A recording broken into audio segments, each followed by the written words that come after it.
கர்த்தருக்குள் பிரியமானவர்களே, நம்ம இதுவரைக்கும் வாக்குத்தத்த காலத்தை குறித்து தியானித்து கொண்டிருக்கிறோம். அதுல ஆபிரகாம் அவர்களுடைய அந்த காரியங்களை முடிச்சு ஈசாக்குடைய காரியங்களை இப்போ நம்ம பார்த்து கொண்டு வருகிறோம். ஈசாக்குடைய 2 குமாரர்கள் ஏசா மற்றும் யாக்கோபு. இதுல நம்ம யாக்கோபுடைய காரியங்களை குறித்து தொடர்ந்து இந்த வீடியோலையும் நம்ம பார்க்க இருக்கிறோம்.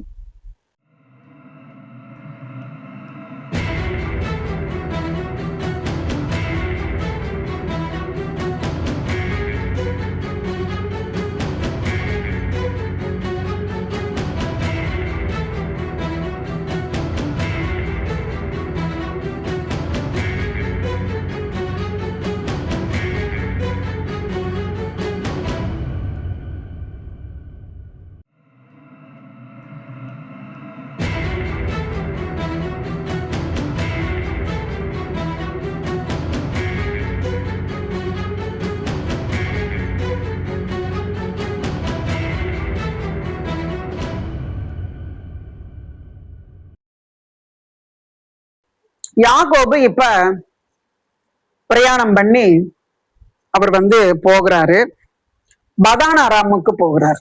28வது அதிகாரம் 5வது வசனம். ஈசாக்கு யாக்கோபை அனுப்பிவிட்டான். அப்பொழுது அவன் பதான் அராமில் இருக்கும் சீரியா தேசத்தனாகிய பெத்துவேலுடைய குமாரனும் தனக்கும் ஏசாவுக்கும் தாயாகிய ரெபேக்காலின் சகோதரனுமான லாபான் இடத்துக்கு போக புறப்படுகிறான். இப்ப அவன் போகிறான். யாக்கோபு கையில ஒண்ணுமே கொண்டு போகலைங்க, சும்மாதான் அனுப்புனாரு. ஈசாக்குக்கு ஏகப்பட்ட ஆசீர்வாதங்கள் இருக்கு. அவர் நினைச்சிருந்தா ஒரு 10 ஒட்டகம், அதுல நல்ல பொண்ணு பொருள் வேண்டிய பதார்த்தங்கள் எல்லாம் கொடுத்து அனுப்பியிருக்கலாம். ஆனா அவர் அப்படி அனுப்பல. 28வது அதிகாரம் 3வது வசனம். சர்வ வல்லமையில தேவன் உன்னை ஆசீர்வதித்து நீ பல ஜன கூட்டம் ஆகும்படி உன்னை பழுகவும் பெருகவும் பண்ணி. இந்த இடத்துல இந்த சர்வ வல்லமையில தேவன் அப்படிங்கிற ஒரு காரியத்தை நம்ம பார்க்கிறோம் இல்லையா? நம்ம ஏற்கனவே சர்வ வல்லவர், அதாவது எல்ஷடாய் அப்படின்னா என்னன்னு பார்த்தோம். எந்த ஒரு காரியமுமே தேவையில்லை, சும்மாவே இருந்தாலே என்னென்ன நேரத்துல என்னென்ன நமக்கு தேவையோ எல்லாவற்றையும் ஆசீர்வதிக்கிற தேவன் தான் இந்த சர்வ வல்லமையில தேவன் என்பதற்கு முழுமையான பொருளாகும். அப்ப அந்த சர்வ வல்லமையில தேவன் அந்த ஆசீர்வாதத்தை அவன் வாங்கிட்டான் இல்லையா, சேஷ்டபுத்திர ஆசீர்வாதத்தை. அப்ப அதனால அந்த வார்த்தையை நம்பிதான் ஈசாக்கு யாக்கோபை அனுப்பி வைக்கிறாரு. யாக்கோபும் அதே மாதிரி அந்த வாக்கு தத்தங்களை விசுவாசிச்சு அவன் வெறும் கையோட தான் போவான். போகும் பொழுது ரெபேக்கால் ஒரு பாட்டில் எண்ணெய் மட்டும்தான் கொடுத்து அனுப்புறான். இங்க இருந்து அவர் கிட்டத்தட்ட 400 மைல் தூரம் அவர் கடந்து போகணும். அப்ப போகிற வழியெல்லாம் எப்படி இருக்கும்? நம்ம இப்ப இருக்கிற மாதிரி நல்ல தார் ரோடு போட்டா இருக்கும் இல்ல, கரடு முரடான மலைப்பாங்கான காட்டு வழியில தான் அவர் போக வேண்டியது இருக்கும். அப்போ ஒருவேளை அந்த கால் கொப்பளம் அத சரி பண்றதுக்காக அந்த அம்மா ஒருவேளை எண்ணெய் கொடுத்துருக்கலாம். வெறும் அது மட்டோட தான் அவர் போகிறாரு. அப்ப அவர் போகிற இடத்துல 10வது வசனம். யாக்கோபு பெயர் சேபாவை விட்டு புறப்பட்டு ஆரானுக்கு போக பிரயாணம் பண்ணி ஒரு இடத்துல சூரியன் அஸ்தமித்தபடினால் அங்கே ராத்தங்கி அவ்விடத்து கற்களில் ஒன்றை எடுத்து தன் தலையின் கீழ் வைத்து அங்கே நித்திரை செய்யும்படி படுத்து கொண்டான். 12வது வசனம். அங்கே அவன் ஒரு சொப்பனம் கண்டான். இதோ ஒரு ஏணி பூமியில வைக்கப்பட்டிருந்தது, அது நுனி வானத்தை எட்டி இருந்தது, அதிலே தேவதூதர் ஏறுகிறவர்களும் இறங்குகிறவர்களுமாய் இருந்தார்கள். ரொம்ப முக்கியமான ஒரு பகுதி இது. இதை நம்ம விட்டுட்டு போய் மேலோட்டமா போக முடியாது. இந்த இடத்துல யாக்கோபு வெறும் கையா போறாரு. அந்த இடத்துல அவர் கல்லை தலைக்கு வச்சு படுக்கும் பொழுது ஒரு சொப்பனத்துல தேவ தூதர்கள் ஏறுகிறதும் இறங்குகிறதும் அப்படிங்கிற ஒரு காரியத்தை பார்க்கிறோம். ஏறுகிறது அப்படின்னா இங்கிருந்து பூமிக்குரிய காரியத்தை தேவனத்துல தெரியப்படுத்தும்படியாக கொண்டு போறாங்க. ரிட்டர்ன் வரும்பொழுது இறங்குகிறவங்க அந்த ஆசீர்வாதத்தை வாங்கிட்டு வர்றாங்க. இதுதான் அதனுடைய ஏறுகிறதும் இறங்குகிறதுமான காரியம். அப்போ அதை பார்த்துட்டு அந்த இடத்துல யாக்கோப ஆண்டவர் எப்படி ஆசீர்வதிக்காருன்னு பாருங்க. 13வது வசனம். அதற்கு மேலாக கர்த்தர் நின்று, எது அந்த ஏனியினுடைய முடிவில கர்த்தர் நின்று, நான் உன் தகப்பனாகிய ஆபிரகாமின் தேவனும் ஈசாக்கின் தேவனுமாகிய கர்த்தர், நீ படுத்திருக்கிற பூமியை உனக்கும் சந்ததிக்கும் தருவேன். உன் சந்ததி பூமியின் தூளை போல் இருக்கும். நீ மேற்கேயும் கிழக்கேயும் வடக்கேயும் தெற்கேயும் பரம்புவாய். உனக்குள்ளும் உன் சந்ததிக்குள்ளும் பூமியின் வம்சங்கள் எல்லாம் ஆசீர்வதிக்கப்படும். நான் உன்னோட இருந்து நீ போகிற இடத்தில் எல்லாம் உன்னை காத்து இந்த தேசத்துக்கு உன்னை திரும்பி வர பண்ணுவேன். நான் உனக்கு சொன்னதை செய்யும் அளவும் உன்னை கைவிடுவதில்லை. இந்த இடத்துல யாக்கோபு கேட்டாருங்களா தேவனிடத்துல போய், ஆண்டவரே என்னை ஆசீர்வதியும்? இல்லவே இல்லை. யாக்கோபு பேசாம அவர் படுத்தார். ஆனா வழிய யாக்கோபு இந்த இடத்துல யாக்கோபுக்கு ஆண்டவரே தரிசனமாகி இந்த வாக்குத்தத்தங்களை எல்லாம் கொடுக்கிறார். ஏன்னா யாக்கோபுக்கு இந்த இடத்துலதான் தேவன் முதலாக அவர் இறங்கி வாக்குத்தத்தங்கள் பண்ணுகிறத 7 விதமான ஆசீர்வாதங்கள் இந்த இடத்துல நீங்க எண்ணி பாருங்க.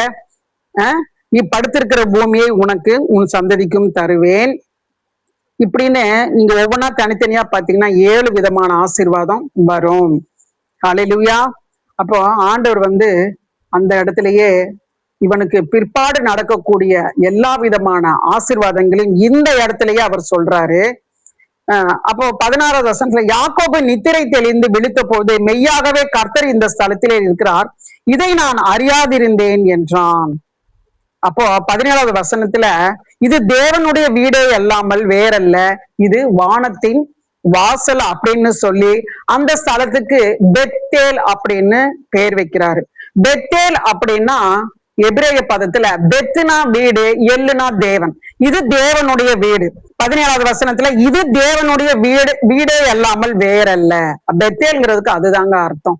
அப்ப அந்த இடத்துல யாக்கோபு தேவன் சொன்னார் இல்லையா இந்த ஆசீர்வாதத்தை எல்லாம், அத விசுவாசிச்சு யாக்கோபு என்ன பொருத்தனை பண்றாருன்னா 20வது வசனம், அப்பொழுது யாக்கோபு, தேவன் என்னோட இருந்து நான் போகிற இந்த வழியிலே என்னை காப்பாற்றி உண்ண ஆகாரமும் உடுக்க வஸ்திரமும் எனக்கு தந்து என்னை என் தகப்பன் வீட்டுக்கு சமாதானத்தோட திரும்பி வர பண்ணுவாரானால் கர்த்தர் எனக்கு தேவனாய் இருப்பார்.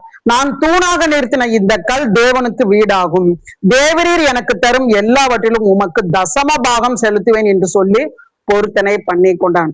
என்ன கல் அப்படின்னா, இவரு தலைக்கு கல்லை வச்சு படுத்தாரு இல்லையா, எந்திரிச்ச உடனே அந்த கல்லையே நிமித்தி, ஏன்னா அந்த இடத்துல கர்த்தர் இவனுக்கு ஆசீர்வாதங்களை வாக்குத்தத்தங்களை பேசினார் இல்லையா, அதனால அந்த இடத்துல தேவனுக்கு அந்த கல்லையே நிமித்தி, இவன் கையில ஒரு பாட்டில் எண்ணெய் வச்சிருந்தான்ல, அதையே அந்த கல்லு மேல அதை ஊத்தி ஆண்டவரோட ஒரு பொருத்தனை பண்றான். ஏன்னா இப்ப அவனுக்கு சாப்பாடு கிடையாது, வஸ்திரம் கிடையாது, வேற எந்த ஒரு காரியமும் அவனிடத்துல இல்லை. அப்ப அவன் ஒரு பொருத்தனம் பண்றான், நான் போகிற இடத்துல எனக்கு நீங்க சாப்பாடு தங்குறதுக்கு எல்லா காரியத்தையும் கொடுத்து சமாதானத்தோடு திரும்பி வந்தா நான் உங்களுக்கு தசம்பாகம் கொடுக்குறேன்னு சொல்லி பொருத்தனை பண்ணுகிறார். அப்படியாக யாக்கோபு அடுத்ததாக 29வது அதிகாரத்துல பிரயாணம் பண்ணி அவர் அந்த பதான் அராமுக்கு போய் சேர்கிறார். அங்க போகும் பொழுது இவருக்கு வேணுங்கிற குடும்பம் யாரு? தன்னுடைய மாமன் லாபானுடைய குடும்பம் தான் இல்லைங்களா. அது எப்படி இவனுக்கு அடையாளம் தெரியும்? அதனால அந்த இடத்துல விசாரிக்கிறார்.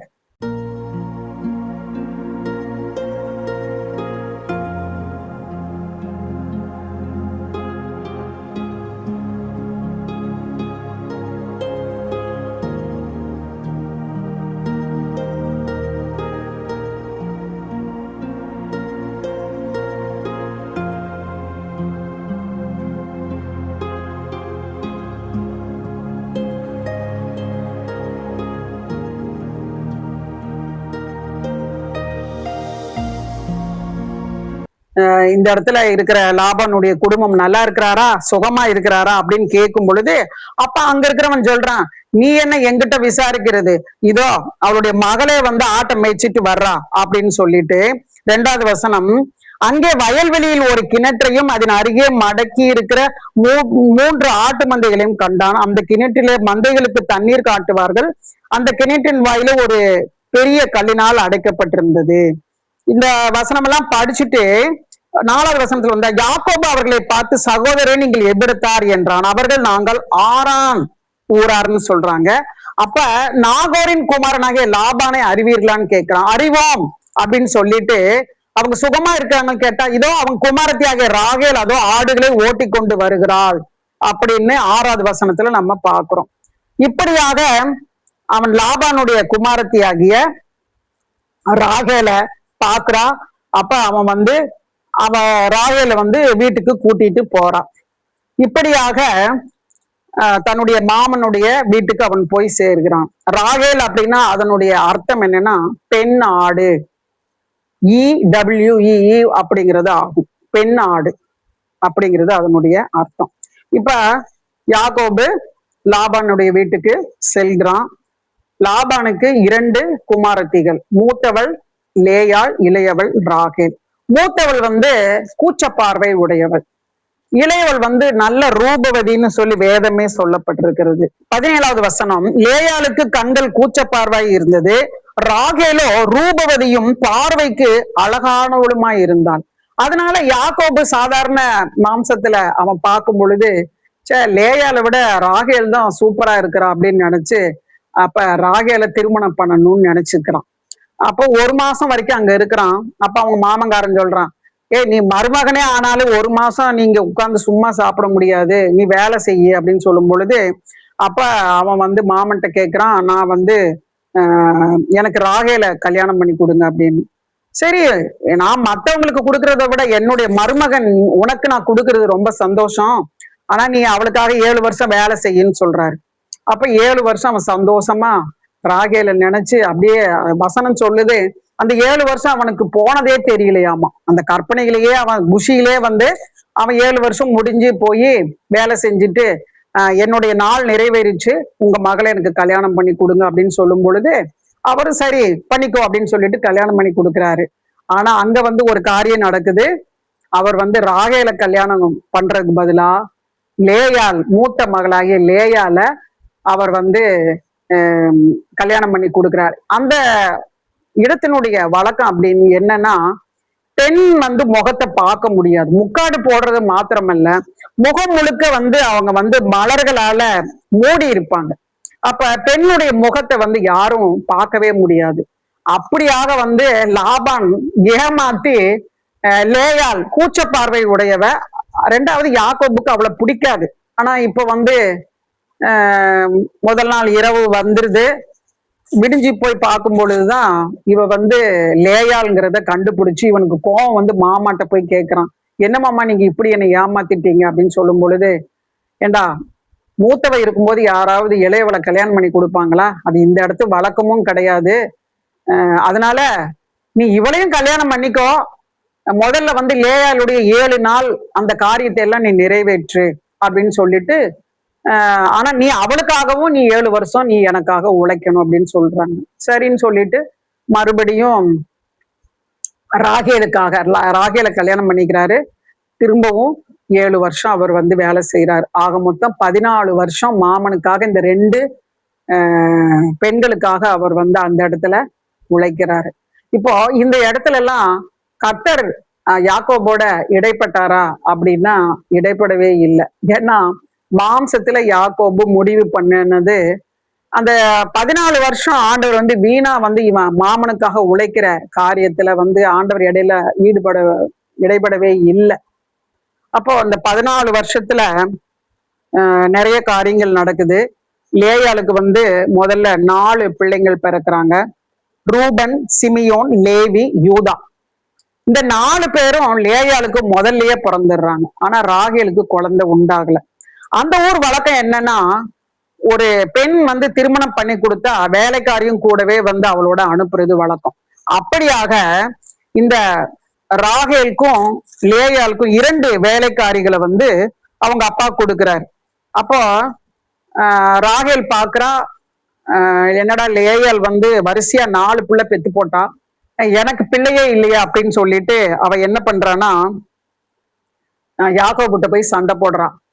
என்னையா நீ எனக்கு பிள்ளை கொடு, இல்லைன்னா நான் சாகுறேன் அப்படின்னு. அப்ப யாக்கோபு என்ன சொல்றாரு, நான் என்ன தேவனா உனக்கு பிள்ளைய கொடுக்கறதுக்கு, நீ தேவன்கிட்ட போய் கேளு அப்படின்னு சொல்லும் பொழுது இவளுக்கு கோவம் என்ன பண்றா, அவளுடைய வேலைக்காரியாக பில்கால நீ எங்கூடதான் எனக்கு தான் பிள்ளை பெறல, நீ என்னோட வேலைக்காரியாவது நீ சேர்ந்து எனக்கு பிள்ளை பெத்து கொடுன்னு சொல்லும் பொழுது அப்படி அவங்களுக்கு பிறக்கிறது தான் தான், நப்தலி அப்படிங்கிற 2 பிள்ளைங்க.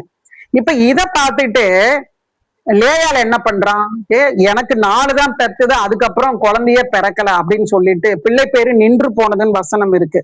அப்போ உடனே இவ வேலைக்காரிய வந்து யாக்கோபுக்கு, நீ வந்து எனக்கு பிள்ளை கொடுக்கலாம் பரவாயில்லை, இந்த என்னோட வேலைக்காரிக்கு பிள்ளை கொடுன்னு சொல்லிட்டு அவள் வந்து லேயாளுடைய வேலைக்காரியாகிய சில்பால வந்து யாக்கோபுக்கு கொடுத்து காத் ஆசேர் அப்படிங்கிற 2 பிள்ளைய வைக்கிறாங்க. போட்டி பாருங்க, எதுல போட்டின்னு நமக்கு பாக்குறதுக்கு ஒரு இதா இருந்தாலும், அந்த காலத்துல என்னதான் சொந்த சகோதரியாக இருந்தாலும் இந்த மாதிரி காரியத்துல விட்டு கொடுக்கறதுக்கு யாருக்குமே மனசு வராது. ஆனா அவங்க பாருங்க போட்டி போட்டுட்டு வேலைக்காரிகளை கொடுத்து பிள்ளைகளை வந்து பெற்றெடுக்கிற காரியம். அப்ப மறுபடியும் லேயாளுக்கு வந்து பிள்ளைங்க பிறக்கிறாங்க. ஏன்னா அவள் ரொம்ப அற்பமாக எண்ணப்பட்டாள். எல்லாராலையும் வந்து லேயாள் வந்து, ஏன்னா கண்ணு வந்து கூச்ச பார்வை, அவ வந்து இப்ப பிரைசலாட் அப்படின்னு நம்ம நேரா பார்த்து சொல்றதை விட இப்படிதான் பார்த்து பிரைசலாட்னு சொல்லுவான். அப்ப அது யாருக்காவது பிடிக்குமா அந்த மாதிரி ஒரு ஃபேஸ பாக்குறதுக்கு? இப்படி அவள் அற்பமாக எண்ணப்பட்டாள். இன்னொரு காரியம், நேர்மையா இவ லாபான் வந்து திருமணம் அப்படிங்கிற காரியத்தை ஊரெல்லாம் கூட்டி லேயாளுக்கு தான் திருமணம் அப்படிங்கிற ஒரு அந்தஸ்து, அந்த ஒரு இதை வழங்காம திருட்டுத்தனமா தானே இவளை கல்யாணம் பண்ணி கொடுத்தாரு லேயாள். அது எவ்வளவு ஒரு அவமானமான ஒரு காரியம் இல்லையா? இவளுக்கு கிடைக்க வேண்டிய முறைப்படியான அங்கீகாரம் இவளுக்கு கிடைக்கல, ஊரறியவும் கிடைக்கல, கணவனும் இவளை நேசிக்கல. ராகேல தான் அவர் நேசிச்சார். அப்ப அப்படியாக இவள் அற்பமாய் எண்ணப்பட்டதை கர்த்தர் பார்த்து அவளுக்கு இன்னும் ஆசீர்வாதங்களை பிள்ளை பெற்று அவர் அதிகம் பண்றாரு அப்படிங்கிற வசனத்தையும் நம்ம பார்க்கிறோம்.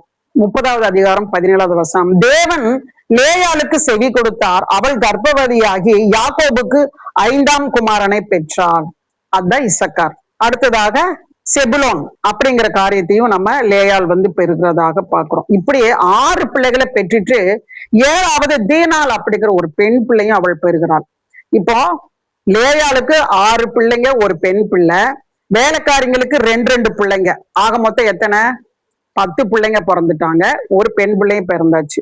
இப்பதான் வந்து ராகேலுக்கு வந்து ஆண்டவர் வந்து மனம் இறங்கி அவளுக்கும் ஒரு பிள்ளைய கொடுக்கறதுக்காக 22வது வசனம், தேவன் ராகேலை நினைத்தருளினார், அவளுக்கு தேவன் செவி கொடுத்து அவள் கர்ப்பம் தரிக்கும்படி செய்தார், அவள் கர்ப்பவதியாகி ஒரு குமாரனை பெற்று தேவன் என் நிந்தையை நீக்கிவிட்டார் என்றும் இன்னும் ஒரு குமாரனை கர்த்தர் எனக்கு தருவார் என்று சொல்லி அவனுக்கு யோசேப்பு என்று பெயரிட்டாள். இப்பதாங்க யோசேப்பு வர்றாரு, மிக முக்கியமான ஒரு கேரக்டர் யோசேப்பு.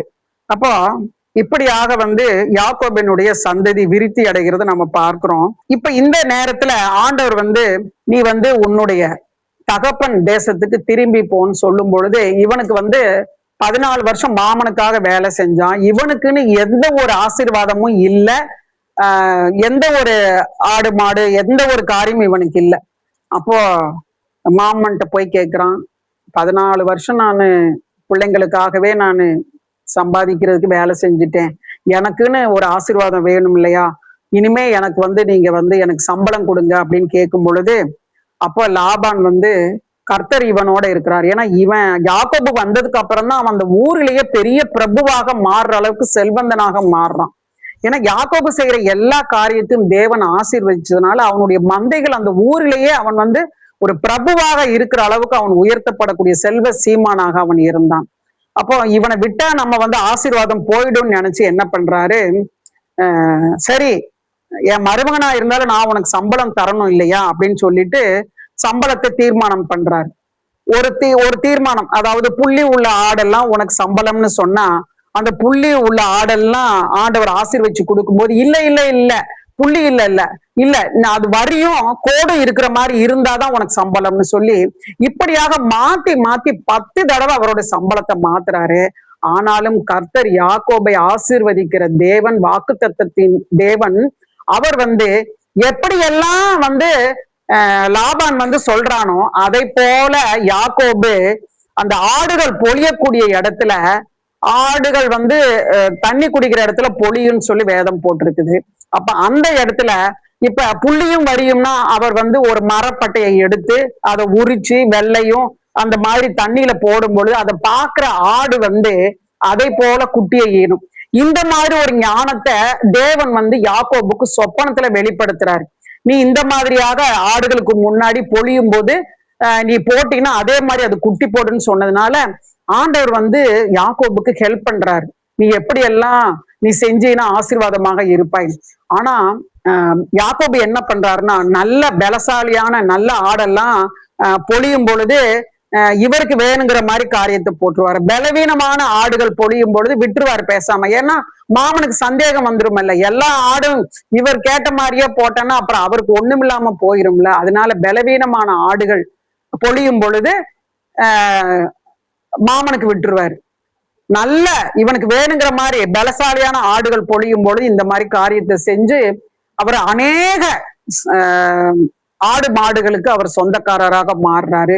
இதையெல்லாம் லாபான் பார்த்து ரொம்ப பொறாமப்படுறார். லாபானுடைய பிள்ளைகளும் வந்து அப்பா இருக்கிற எல்லா சொத்தும் அவரே கொண்டு போயிடுவாரு போல இருக்குது, அப்படி அவர் பெருகிட்டு போறாரு அப்படின்னு சொல்லி வசனம் என்ன சொல்லுதுன்னா 31வது அதிகாரத்துக்கு வந்தீங்கன்னா அதுல வந்து 2வது வசனம், லாபானின் முகத்தை யாக்கோபு பார்த்த போது அது நேற்று முந்தைய நாள் இருந்தது போல் இராமல் வேறுபட்டிருக்கிறதை கண்டான். கர்த்தர் யாக்கோபை நோக்கி, உன் பிதாக்களுடைய தேசத்திற்கும் உன் இனத்தாரிடத்திற்கும் நீ திரும்பி போ, நான் உன்னோட கூட இருப்பேன் என்றார். இப்படிதான் வந்து அவரு அந்த இடத்த விட்டு கிளம்புறதுக்கு யோசனை பண்ணி ராகேல்ட்டையும் லேயாள்கிட்டையும் இந்த காரியங்கள் எல்லாத்தையும் சொல்றாரு. உங்க அப்பா பாரு, நம்ம நல்லா இருக்கிறது அவருக்கு விருப்பம் இல்லை, ரொம்ப அவருடைய மூஞ்சி எல்லாம் வேற மாதிரி ஒரு எரிச்சலும் கோபமா நம்மளை பாக்குறாரு, இனிமே நம்ம வந்து இந்த இடத்துல இருக்க வேண்டாம் அப்படிங்கிற ஒரு முடிவுக்கு வர்றாரு. இப்படியாக யாக்கோபு லாபான் இடத்துல இருக்கும் பொழுது 10 முறை லாபான் சம்பளத்தை மாற்றின போதும் கர்த்தர் அவனோடு இருந்து காரியங்களை வாய்க்க செஞ்சதுனால அவன் பல மடங்கு அவன் ஆசீர்வதிக்கப்பட்டவனாக காணப்படுகிறான். இதையெல்லாம் பார்த்துட்டு இருந்த லாபானுடைய பையங்க என்ன நினைக்கிறாங்கன்னா, எல்லாத்தையும் இந்த யாக்கோபு நம்மகிட்ட இருந்து அள்ளிட்டு போயிடுவான் போல, நிறைய நம்ம கிட்ட இருந்து, ஏன்னா அவன் வெறும் கையுமா தானே வந்தான் யாக்கோபு லாபானை பார்க்க வரும் பொழுது. இன்னைக்கு திரளான ஆசை அவன்கிட்ட இருந்த உடனே லாபானுடைய பிள்ளைங்களே வந்து என்ன சொல்றாங்க அப்படின்னா 31வது அதிகாரம் 1வது வசனம், பின்பு லாபானுடைய குமாரர் எங்கள் தகப்பனுக்கு உண்டானவைகள் யாவையும் யாக்கோபு எடுத்துக்கொண்டான் என்றும் எங்கள் தகப்பனுடைய பொருளினாலே இந்த செல்வத்தை எல்லாம் அடைந்தான் என்றும் சொன்ன வார்த்தைகளை யாக்கோபு கேட்டான்.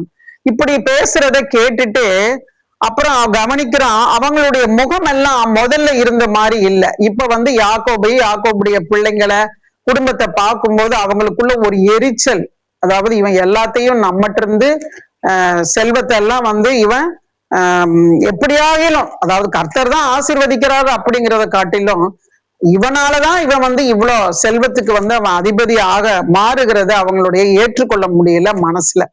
அதனால 2வது வசனத்துல பாக்குறோம், அது நேற்று முந்தைய நாள் இருந்தது போல் இராமல் வேறுபட்டிருக்க. யாருன்னா லாபானுடைய முகம் அப்படி வேறுபட்டதை கவனிச்ச உடனே அவனுக்கு வந்து மனசுக்குள்ள ஒரு என்ன பண்றதுன்னு யோசிக்கும் போது அப்ப கர்த்தர் வந்து யாக்கோபை நோக்கி பேசுறாரு. 3வது வசனம், உன் பிதாக்களுடைய தேசத்திற்கும் உன் இனத்தாரிடத்திற்கும் நீ திரும்பி போ, நான் உன்னோட கூட இருப்பேன்.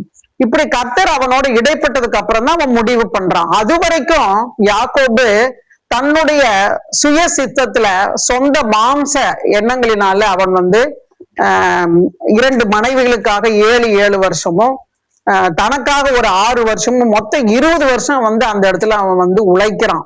அவன் வந்து கடுமையாக உழைக்கிறான். அதனால அவன் வந்து மிகுந்த ஆஸ்தி உள்ளவனாக மாறுகிறான். ஆனாலும் இப்ப வந்து கர்த்தர் சொன்ன உடனே அவன் அதுக்காக கிளம்புறான். இத வந்து தன்னுடைய மனைவி இடத்துல அவன் சொல்றான், இந்த மாதிரி வந்து உங்க அப்பா உங்களுடைய அவங்களுடைய பசங்களுடைய அந்த இதெல்லாம் காரியங்கள் எல்லாம் ரொம்ப பாக்குறதுக்கு எனக்கு பயமா இருக்குது. நம்ம வந்து கர்த்தர் சொல்லிட்டாரு, நம்ம என்னுடைய பிறந்த அந்த இனத்தாருடைய என்னுடைய தேசத்துக்கு நான் கிளம்பி போகணும், என்ன சொல்றீங்க அப்படிங்கிற மாதிரி அவங்க கிட்ட அவங்க வந்து டிஸ்கஸ் பண்றான். அப்போ வந்து அவன் எப்படி சொல்றான் அப்படின்னா 7வது வசனத்துல, உங்கள் தகப்பனோ என்னை வஞ்சித்து என் சம்பளத்தை 10 முறை மாற்றினான். 10 தடவை மாற்றுறாரு. எப்படின்னா ஒரு தடவை உனக்கு சம்பளம் புள்ளியுள்ள ஆடுகள் பிறந்தா அது உனக்குங்கிறாரு, இன்னொரு தடவை கலப்பு நிறமானவைகள் உன்னுடையவர்களாக இருக்குன்னு சொல்றாரு, இன்னொரு தடவை வரி உள்ள ஆடுகள் வந்து இப்படி மாறி மாறி சொன்னாலும் கர்த்தர் வந்து பாருங்க, ஒரு மனுஷனுடைய நினைவு இப்படி எல்லாம் மாறினா கூட 10வது வசனத்துல ஆண்டவர் வந்து எப்படி வந்து யாக்கோபுக்கு வர வேண்டிய ஆசீர்வாதத்தை பண்றாருன்னா, ஆடுகள் பொழியும் காலத்திலே நான் கண்ட சொப்பனத்தில் என் கண்களை ஏறெடுத்து பார்க்கும் போது ஆடுகளுடைய பொழியும் கடாக்கள் கலப்பு நிறமும் புள்ளியும் வரியும் உள்ளவைகளாய் இருக்க கண்டேன். இப்ப சொப்பனத்துல ஆண்டவர் வெளிப்படுத்துறாரு, நீ கவலைப்படாத, லாபான் வந்து உன் மாமா வந்து எப்படி ஒவ்வொரு காரியத்தையும் மாறி மாறி பேசினாலும் நான் அவைகளுக்கெல்லாம் மேலாக இருக்கக்கூடிய சர்வ வல்லமையுள்ள தேவன் நான் உன்னை ஆசீர்வதிக்கிறேன். ஏன்னா அங்க இருக்கிற அந்த ஆடுகள் எல்லாம் எப்படின்னா ஒரு வெண்மையான ஒரு பழுப்புள்ள அந்த மாதிரி ஒரே கலர்ல தான் இருக்கும். புள்ளியும் வரியுங்கிறது அது ரொம்ப ரேரா, அதாவது அந்த மாதிரி பிறக்கிறது வந்து ரொம்ப கம்மியா தான் இருக்கும். அதனாலதான் அந்த கம்மியான அந்த ஆடுகள் தான் இவனுக்கு சம்பளம்ங்கிறத அந்த லாபான் தீர்மானிக்கிறான். ஆனா கர்த்தர் என்ன சொல்றாரு, பொழிய பண்ண எல்லா ஆடுகளுமே எப்படி இருக்குதாமா, கலப்பு நிறமும் புள்ளியும் வரியும் உள்ளவைகளாக இருக்க கண்டேங்கிறார். அதே மாதிரி அவர் வந்து அப்படியாக மிகவும் விருத்தி அடைகிறார். பிறக்கிற எல்லாமே அப்படிதான் பிறக்குது. 12வது வசனத்துல அப்படிதான் நம்ம பாக்குறோம். எல்லாமே கலப்பு நிறமும் புள்ளியும் வரியும் உள்ளவைகளாக பிறக்குது. அப்போ இந்த தேசத்தை விட்டு ஆண்டவர் வந்து மறுபடியும் சொல்றாரு, நீ எனக்கு பொருத்தனை பண்ணின அந்த பெத்தேல் என்கிற இடத்துக்கு நீ திரும்பவும் கடந்து போ அப்படின்னு சொல்லிட்டு சொல்றாரு. அப்ப வந்து 2 மனைவிட்டையும் பேசும்பொழுது அவங்களும் சொல்றாங்க, ஆமா எங்க அப்பா பண்றதெல்லாம் ஒண்ணும் சரியில்லை அப்படின்னு சொல்லிட்டு அவங்க என்ன 15வது வசனத்துல, அவர்கள் எங்களை விற்று எங்கள் பணத்தையும் வாயிலே போட்டு கொண்டார்.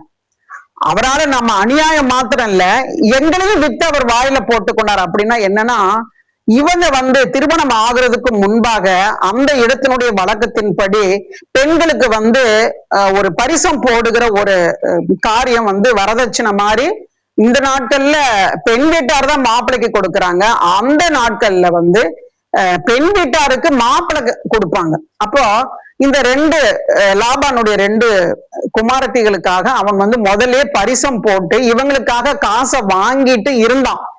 ஆனா கல்யாணம் நடக்கல. அந்த சமயத்துலதான் யாக்கோபு வந்து சேர்றாரு மாமங்கிட்ட.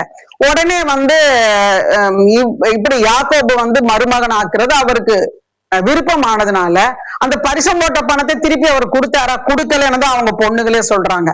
அதையும் அவருடைய வாயிலே போட்டு கொண்டார் என்று நம்ம பார்க்கிறோம். இப்படியாக லாபான் வந்து ரொம்ப நியாயமா தான் எல்லா காரியத்திலையும் நடக்கிறானா அப்படின்னா இல்ல.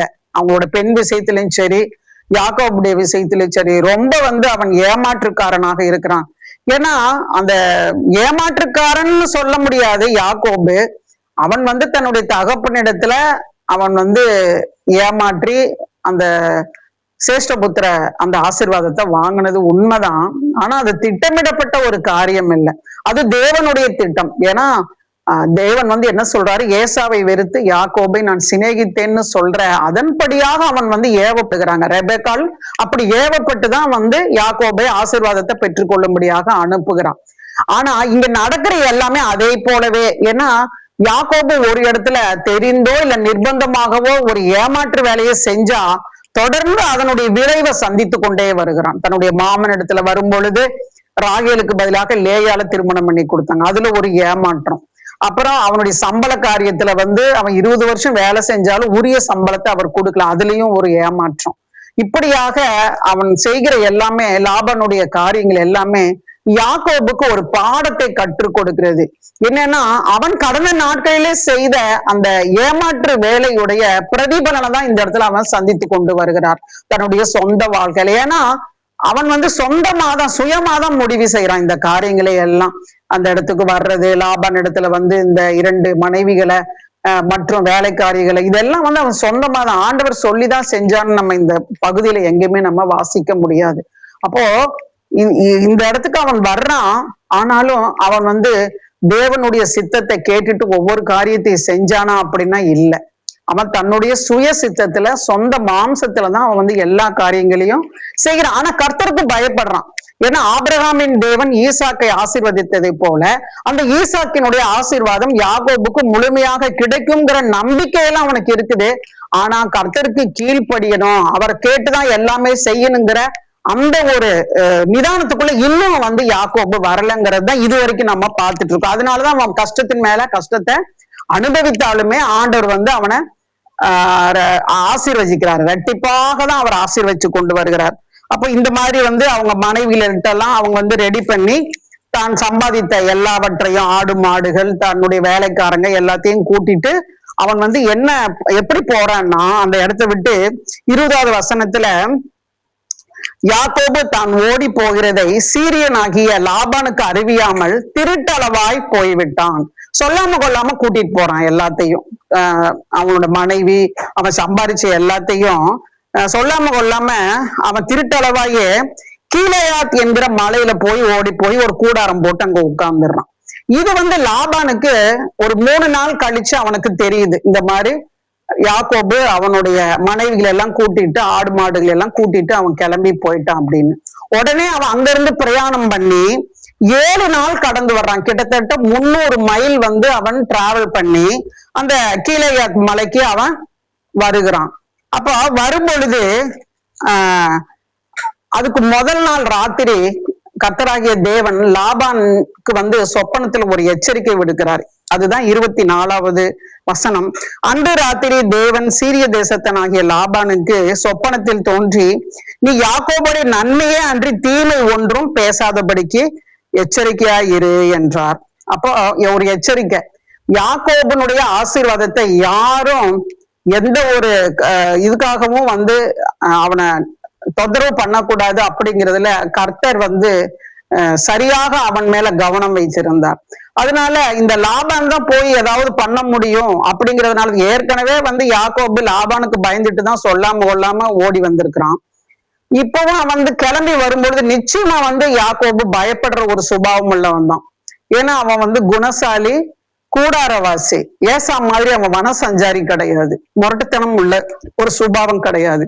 இவன் வந்து வீட்டுல இருக்கிற ஒரு பசு மாதிரி, அப்படிப்பட்ட ஒரு குணம்தான் இவனுக்கு. அப்போ அவன் உண்மையிலாவே பயப்படுவாங்கிறதுனால லாபானுக்கு வந்து ஆண்டவர் வந்து சொப்பனத்துல எச்சரிக்கிறாரு.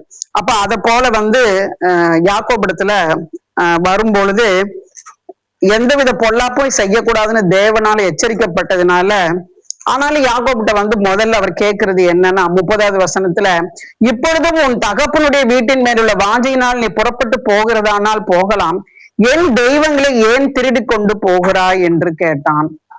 இப்ப இங்க ஒரு காரியம் என்னன்னா, அவனுடைய தெய்வங்கள் சொரூபங்களை யார் எடுத்துட்டு வந்ததுன்னு நம்ம பார்த்தோம். அவருடைய 2வது மகள் ராகேல் வந்து அந்த காரியத்தை எடுத்துட்டு வந்திருக்கிறான். இப்போ லாபான் வந்து அந்த ஒரு பிரதேசத்துக்கே அவன் வந்து ஒரு பிரபு மாதிரி இருந்தான் அப்படிங்கிற காரியத்தை நம்ம ஏற்கனவே பார்த்தோம். அப்போ அதுக்கு அடையாளம் தான் இந்த சொரூபங்கள். இந்த சொரூபங்கள், விக்கிரகங்கள் யார்கிட்ட இருக்குதோ அவங்கதான் அந்த பிராந்தியத்துக்கு, அந்த பிரதேசத்துக்கு அவங்க வந்து பிரபு, தலைவர் அப்படிங்கிற மாதிரி இருக்கிறதுனால ராகேல் வந்து அவங்க அப்பா வச்சிருந்த அந்த விக்கிரகங்களை அவ தெரியாம எடுத்துட்டு வந்துடுறா. இது வந்து யாக்கோபுக்கு தெரியாது. 32வது வசனத்தோட பின்பகுதியில ராகேல் அவைகளை திருடி கொண்டு வந்ததை யாக்கோபு அறியாதிருந்தான். அதனால அவனுடைய அந்த விக்கிரக காரியங்கள் தன்கிட்ட இருக்குதுங்கிறது கூட அவனுக்கு தெரியாது. அப்ப அவன் வந்து நீ என்னோட விக்கிரகங்களை ஏன் திருடிட்டு வந்தேன்னு சொல்லும் பொழுது அப்ப யாக்கோபு சொல்றாரு, நீ எங்கிட்ட யார்கிட்ட இருந்தாலும் நீ வந்து அதை வாங்குறது மாத்திரம் இல்ல, அவங்கள கொன்னே போட்டுடலாம் அப்படின்னு சொல்லும் பொழுது அவன் தேடுறான். இந்த கூடாரம் எல்லா பக்கமும் போய் அவனுடைய விக்கிரகம் இருக்குதான்னு தேடிட்டு இருக்கும் பொழுது அவன் வந்து கரெக்டா ராகேல் கிட்ட வர்றான். ஏன்னா ராகேல் கிட்டதான் அந்த காரியம் இருக்குங்கிறது ராகேலுக்கு மட்டும்தான் தெரியும். அப்ப இப்ப சரியா அவ மாட்டிக்கிட்டான், அவனும் தேடிட்டு வந்துட்டான். இப்ப அந்த விக்கிரகத்தை ஒளிச்சு வைக்கவும் முடியாது, மறைச்சு வைக்கவும் முடியாது. அப்ப அவ ஒரு ட்ரிக்ஸ் பண்றான். தான் வந்து ஸ்ரீகளுக்குள்ள ஒரு வழிபாடு இருக்கிற மாதிரி அவ வந்து அந்த ஒட்டக சேனத்துக்கு மேல உட்கார்ந்துட்டு கீழே வந்து அந்த சொரூபங்களை வச்சு அவ லாபான் வந்து தேடிட்டு வரும்பொழுது, அப்பா நான் வந்து இந்த மாதிரி ஸ்ரீகளுக்குள்ள ஒரு வழிபாடுல இருக்கிறதுனால எந்திரிக்க முடியாது, என்னை தப்பா நினைக்காதீங்க, மன்னிச்சுக்கோங்கன்னு சொல்லி கேட்கிறான். அவனும் புரிஞ்சுக்கிறான். சோ அந்த நாட்கள்ல வந்து அவங்க தீட்டா இருக்கிறதுனால எந்த டிஸ்டர்பன்ஸும் பண்ணக்கூடாதுனால அவன் விட்டுட்டு போயிடறான். அப்போ அந்த சொரூபம் விக்கிரகம் வந்து இப்ப யாருக்கிட்ட இருக்குது? ராகேல் கிட்ட தான் இருக்குது. இது வந்து யாக்கோபுக்கு தெரியாது.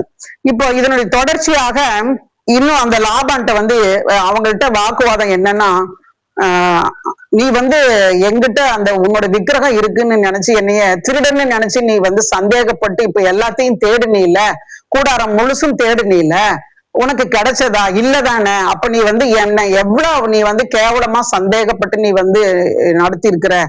நான் அங்க இருக்கும் பொழுது நீ வந்து ஆடுகளை மேய்க்கும் பொழுது செத்த ஆடுகள், இப்ப ஆடு மேய்க்கும் போது திடீர்னு உடம்பு சரியில்லாம ஏதாவது ஒரு ஆடுகள் செத்து போச்சுன்னா அந்த இடத்துடைய பழக்கம், அதாவது ஹமுராய் அப்படிங்கிற அந்த இடத்துடைய சட்டம் என்னன்னா, ஆடு மேய்க்கிறவங்க மேய்க்க போகிற இடத்துல அது வந்து ஏதாவது ஒரு மிருகம் வந்து அடிச்சு கொண்டு போட்டாலும், உடம்பு சரியில்லாம செத்து போனாலும் மேய்க்கிறவன் வந்து அது கணக்கு கொடுக்க கூடாது. ஆனா அதையெல்லாம் மீறி லாபான் என்ன பண்றான்னா, அதுக்கும் சேர்த்து யாக்கோபு கிட்ட நீ செத்து போன ஆட்டுக்கு நீதான் இது உத்தரவாதின்னு சொல்லி அவங்கிட்ட அநியாயமா வாங்குறத சொல்லி காமிக்கிறார். 39வது வசனம், பீருண்டதை நான் உம்மிடத்துக்கு கொண்டு வராமல் அதற்காக நான் உத்தரவாதம் பண்ணினேன். பகலில் களவு போனதையும் இரவில் களவு போனதையும் என் கையில் கேட்டு வாங்கினீர். திருடு போனா கூட அது ஆட்டோமேட்டிக்கா இவனுக்கு அதுக்கு சம்பந்தமே இல்லைன்னா கூட அந்த திருடு போன அந்த ஆட்டுக்கு பதிலாக கூட யாக்கோபினுடைய ஆட்டை தான் வந்து அவரு திருப்பி வாங்கினது எல்லாத்தையும் ஒவ்வொன்னா சொல்லி காமிக்கிறாரு. ஐயா, உன் மருமகன் நானு, ஆனா நீ மருமகன்னு நினைக்காம நீ வந்து என்னைய திருடன்னு நினைச்சு சொரூபங்களை தேடுறதுக்கு வந்த. அங்க இருக்கும்போது எனக்கு வந்து ஒரு நிம்மதியா வந்து என்னைய வாழ விடல, என்னுடைய உழைப்பை எல்லாம் திருடி கொண்டாய் அப்படிங்கிறத சொல்லிட்டு, இந்த 20 வருஷ காலம் உம்முடைய வீட்டுல நான் இருந்தேன், ஆனா என்னுடைய சம்பளத்தை 10 முறை மாத்தினீங்க, ஆனாலும் என் தேவன் வந்து என்னைய கைவிடல, கர்த்தர் வந்து உன்னை கடிந்து கொண்டு என்னை ஆசீர்வதிச்சார் அப்படின்னு சொல்லிட்டு, சரின்னு சொல்லிட்டு இப்ப 2 பேரும் ஒரு சமாதானத்துக்குள்ள வர்றாங்க. லாபான் வந்து, சரி நீ இனிமே என் பிள்ளைகளை வந்து நீ வந்து சமாதானமா சொல்லியிருந்தா நானே வந்து உன்னைய மேலதாளத்தோட அனுப்பி சந்தோஷமா என் பிள்ளைங்களை எல்லாம் முத்தம் கொடுத்து நான் சந்தோஷமா வாழ்த்தி அனுப்பியிருப்பேன். பரவாயில்ல, இப்ப வந்து நானு சமாதானத்தோட போறேன்னு சொல்லிட்டு 2 பேருக்குள்ள ஒரு ஒப்பந்தம், அதாவது உடன்படிக்கை என்னன்னா, இனிமே வந்து நீ என்னுடைய எல்லைக்கு வந்து எந்த காரியத்தையும் என்னுடைய நீ எடுத்துக்கொள்ள கூடாது, நானும் இந்த எல்லையை விட்டு அந்த பக்கம் வந்து உன்னுடைய காரியத்துல நான் தலையிட மாட்டேன் அப்படிங்கிற ஒரு ஒப்பந்தத்துக்குள்ள வர்றாங்க. 46, பின்னும் யாக்கோபு தன் சகோதரரை பார்த்து கற்களை குவியலாக சேருங்கள் என்றான். அவர்கள் கற்களை எடுத்துக்கொண்டு வந்து ஒரு குவியலாக்கி அந்த குவியலின் மேல் போஜனம் பண்ணினார்கள். லாபான் அதற்கு ஜெகர் சகதுதா என்று பெயரிட்டான். யாக்கோபு அதற்கு கலையத் என்று பெயரிட்டான். இந்த குவியல் இன்று எனக்கும் உனக்கும் சாட்சி என்று லாபான் சொன்னபடினாலே அதன் பேர் கலையத் எனப்பட்டது. அப்படின்னா அந்த ஒரு கற்குவியல அந்த இடத்துல ஒரு சாட்சியா வச்சு, நீ இதுக்கு மேல வரக்கூடாது, நான் இதுக்கு மேல வரமாட்டேங்கிற அந்த ஒரு காரியத்தை இந்த இடத்துல நடக்குது.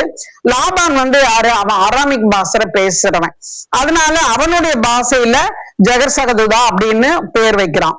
ஆனா யாக்கோபு வந்து எபிரேய பாஷை பேசுறவன், அதனால எபிரேய பாஷையில கலையத், அப்படி ரெண்டுமே ஒரே அர்த்தம் தான். அப்படின்னா ரெண்டுக்கும் என்ன அர்த்தம் அப்படின்னா சாட்சியின் குவியல் அப்படிங்கிறது தான் அதனுடைய அர்த்தம். இப்படியாக ஒருத்தருக்கு ஒருத்தர் ஒரு ஒப்பந்தம் பண்ணி லாபான் திரும்பி அவனுடைய இடத்துக்கு போயிடுறான். 53வது வசனம், ஆபிரகாமின் தேவனும் நாகோரின் தேவனும் அவர்கள் பிதாக்களின் தேவனமாய் இருக்கிறவர் நமக்குள்ள நடி நின்று நியாயந்திருப்பாராக என்றான். அப்பொழுது யாக்கோபு தன் தகப்பனாகிய ஈசாக்கின் பயபக்திக்கு உரியவர் மேல் ஆணையிட்டான்.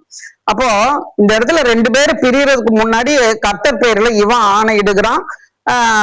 அப்படியாக பிரிந்து போயிடுறாங்க. அப்போ யாக்கோபு தொடர்ந்து பிரயாணம் பண்ணுகிற இத்தோட முடிகிறது. யாக்கோபுக்கு இருந்த ஒரே பயம் என்ன? லாபான் தான். ஏன்னா 20 வருஷம் அவனோட கண்ட்ரோல்ல தான் யாக்கோபு இருந்தாரு. இப்ப அது வந்து ஒரு முடிவுக்கு வந்துருச்சு. இனி அடுத்தது அவருக்கு ஒரு பயம் என்னன்னா, தன்னுடைய சகோதரனாகிய ஏசா. இது தொடர்ந்து அடுத்த அதிகாரத்துல நம்ம பார்க்கலாம். இது வரைக்கும் வந்து நம்ம யாக்கோபுடைய காரியங்களை தேவன் வந்து நம்ம தியானிக்கும்படியாக கொடுத்த இந்த தருணத்துக்காக தேவனுக்கு நாம் நன்றி செலுத்துவோம். ஆமென். முதலாம் கேள்வி, ராகேல் பெயர் அர்த்தம் என்ன? முதலாம் கேள்வி, ராகேல் பெயர் அர்த்தம் என்ன? இரண்டாம் கேள்வி, பெத்தேல் என்பதன் அர்த்தம் என்ன? இரண்டாம் கேள்வி, பெத்தேல் என்பதன் அர்த்தம் என்ன? மூன்றாம் கேள்வி, ராகேல் என்ன பெயர் அர்த்தம் சொல்லி யோசேப்பு என்று பெயரிடுகிறாள்? மூன்றாம் கேள்வி, ராகேல் என்ன பெயர் அர்த்தம் சொல்லி யோசேப்பு என்று பெயரிடுகிறாள்?